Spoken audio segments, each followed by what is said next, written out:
Great. 10 seconds. So, yeah. Sixplex, four, two, 4. This is the meeting of the Town Planning and Zoning, Thursday, March 14, 2024 at 6 o'clock. We have a quorum of 4 commissioners out of 7. 3 are absent. If everyone would stand, do the pledge. I pledge allegiance to the flag of the United States of America and to the republic for which it stands, one nation, under God, indivisible, with liberty and justice for all.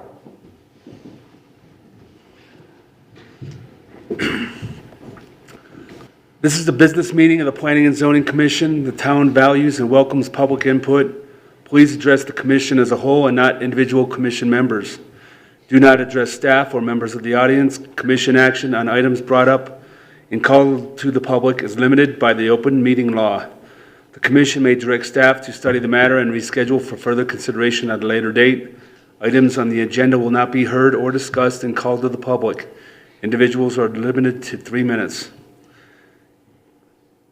Consider approval of the minutes of the regular meeting of the Planning and Zoning Commission held on January 25th, 2024.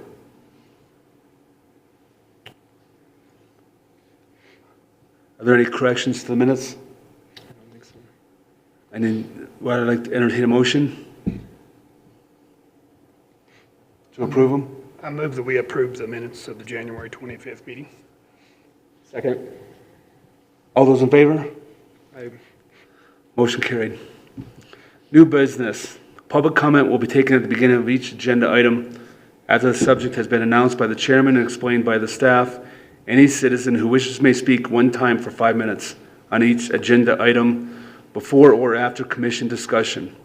Questions from the commission members, however, may be directed to staff or a member of the public through the chairman at any time. Public hearing. Discuss and legal action regarding approval of the tentative replat for Woodland Pines Townhomes.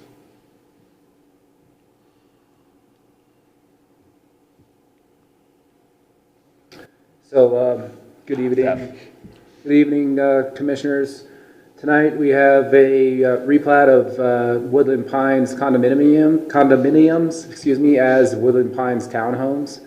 And really that's the only change in name for financing purposes. As I understand it, there's a difference between how they can finance with vertical versus horizontal ownership. So it's easier to get financing for a townhome versus a condo. So that's the request tonight. None of the properties have changed. All of the boundaries are exact from the original plat in 2007. There was some issues with drainage that were never completed. The developer went bankrupt and actually died, I think. And the project sat incomplete for the last 17 years. There was some improvements when Darkham picked it up. They completed the structure that was sitting partially built, and it looks actually pretty good. They did a good job. And so one of the requests I had for them was to provide assurances that they would complete the drainage, identify the drainage in the staff report, the remediations that need to take place to bring it up to what was initially conveyed in that drainage report, and they've agreed to do that, and they provide assurances in the amount of $72,000 tonight to that effect. Anything further? Nothing further. Before they address us, does any of the commission members have any questions for Jeremiah? Jeremiah, I do. Where is the drainage, if, like in the picture, where is the drainage going now if it hasn't been completed? So there's a retention basin that was supposed to be a detention basin, and so it goes to that basin. Although it's hard to identify if it was fully.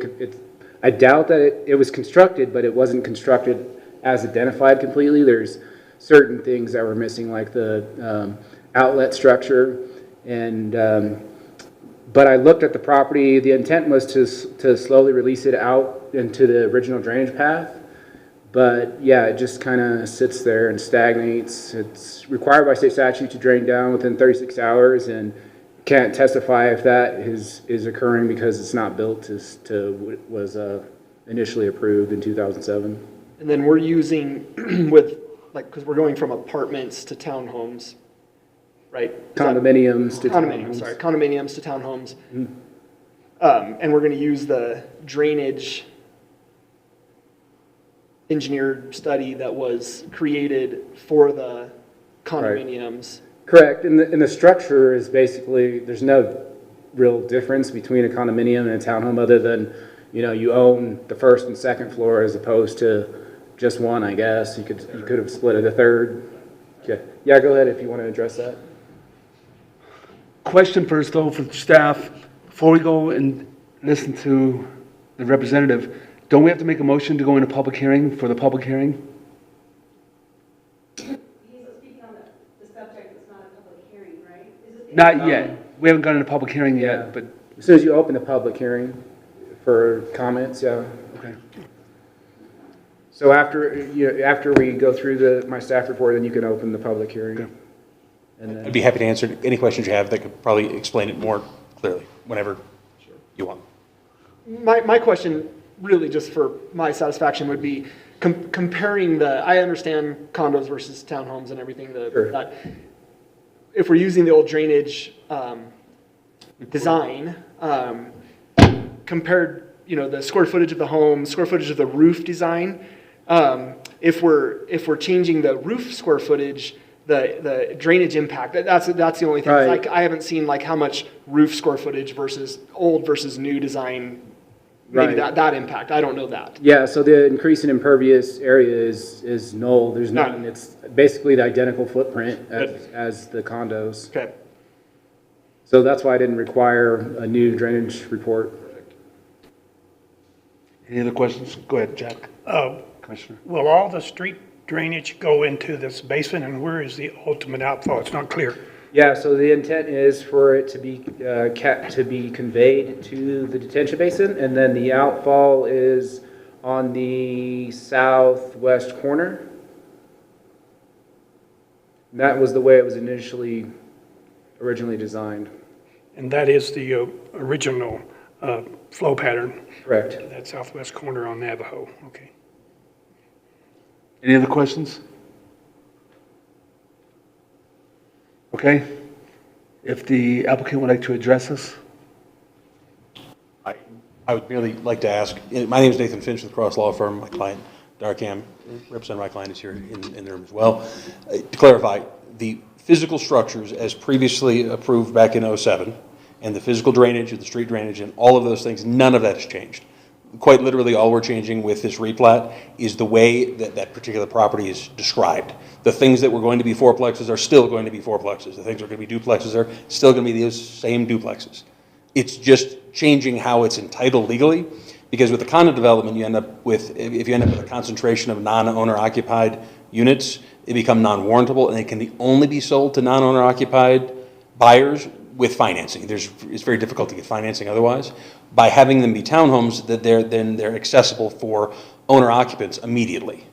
The existing structures that are built, there's a sixplex and a fourplex that's built and completed, as Jeremiah referred to, and those, since the development is 50 units, those other 40 that are not complete mean it's non-warrantable, and those townhomes that exist can only be sold to non-owner occupied users, which is not desirable for the town. They want housing for people who live here, not non-owner occupants or Airbnbs, that sort of thing. And so by doing the replat to make them townhomes, they can be sold to end users, and without having to deal with the non-warrantability issue of condo developments, which is a legal description, not a physical manifestation. I have one question for you. So in your CC&Rs, are you going to preclude short-term rentals or allow them, or have you identified that? It's not been discussed. Okay. I guess you'll go according to your original landscape plan. I did drive by. It's not real conducive. What type of improvements are you going to make to the gates, possibly a view fence, any type of accents that you're going to use, any other features, I guess, that you're going to improve out there? Well, the fence and the gate that you're talking about, that's actually a new structure. That wasn't a part of the original proposal, but our contractor up here has been working with the town to make sure that it conforms with the requirements of that. There's no specific plans to do anything other than the original plans approved back in '07. The process we're going through here is to just change the legal description of how the property is described. For instance, the drainage, we're bringing it in compliance with the previously engineered and approved plan. We're not looking to make any changes to that. Well, in the meantime, though, you may have to change it. There may be different requirements now for that drainage from what was then to what is now. So I'll chime in on that, and I think that part of Commissioner Pence's question was because of the fence has the possibility to detract from the conveyance if it's, for instance, it wasn't part of the original plan, so the original drainage design didn't describe that, and it could be an obstacle in the release of the water, I think was the question. And so basically we just want to know that's going to be addressed because that wasn't a part of the original design.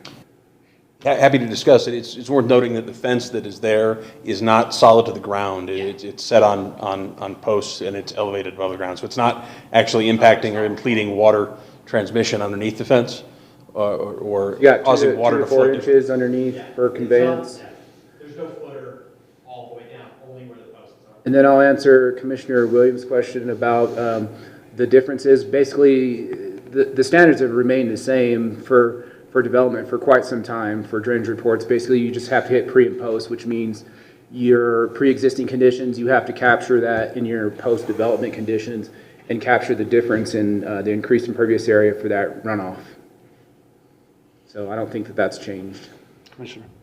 Look like there are a few trees. Will all the remaining trees that are there now, will they stay? To the extent they can be saved, they're going to be preserved. We very much believe that the trees add value. It's not a blade it to dirt and start fresh. And explain, there looks like there's an off conveyance, 212-30-007G. Can you explain how that came about? And I'm not sure I understand the question, sir. there is an off conveyance, looks like it's privately owned. Jeremiah? Back in 2007, when the original developer had built the property, there's one person who bought and occupied one of those properties. All the other properties were owned by the developer when he passed or otherwise failed, and ended up being bought as a package by my client. And so she would be a signatory, and it increases the value of her property being a townhome versus a condo. And so she's in support of that. And she doesn't have a lender, so that lender won't need to approve it. Yeah, I noticed you got a lot of ratifications on here. Any other questions? Okay. Right now, we'll open it up to the public for the public hearing. Does any members of the public want to speak on this? Okay, then we will close the public hearing. Does any commissioners have anything to add? Okay, without anything further, does the commissioners want to make a motion on this?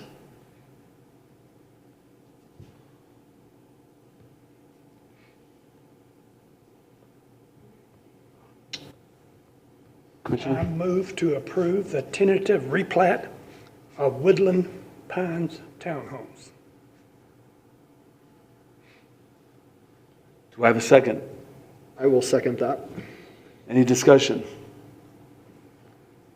Okay, with that, all in favor of rezoning the Woodland Pines townhomes to a townhome instead of the condominiums, all in favor?